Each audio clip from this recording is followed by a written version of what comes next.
In the end, it wasn't even close. With a much bigger victory than pre-election polls predicted, Nikol Pashinyan is celebrating. At a rally in central Yerevan on Monday night, he thanked the country and talked of work to be done. The political crisis that started in Armenia on November 9th is over. The Republic of Armenia gave a mandate to our government and this political team to establish a dictatorship of law and rights.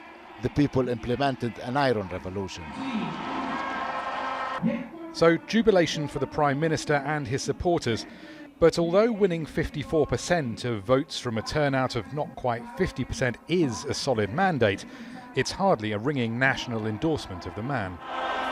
It was a large chunk of undecided voters that in the end went with Nikol Pashinyan. Yes, they might be traumatised, they might be grieving over last year's military defeat to Azerbaijan, but it seems that was trumped by a rejection of his main rival, Kocharyan, and what voters felt he stands for. And that, according to analyst Richard Yerevan, is a return to Armenia's less democratic past.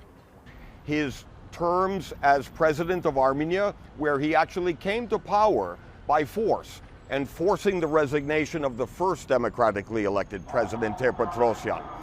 In subsequent years, Kocharyan, by ruling the country rather than governing the country, has been much better at fixing elections than winning elections. Kocharyan and his Armenia alliance are rejecting their defeat, saying there were voting irregularities.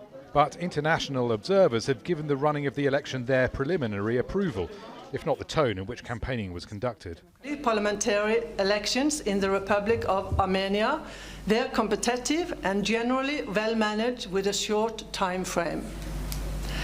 However, they were characterized by intense polarization and marred by increasingly inflammatory rhetoric among key contestants. This election has delivered something unusual for Armenia and the region, a largely fair vote in which the winner wasn't preordained. But Nikol Pashinyan must move quickly to unify this traumatized and divided nation, or political crisis might soon consume Armenia again. Rory, Challands, Al Jazeera, Yerevan.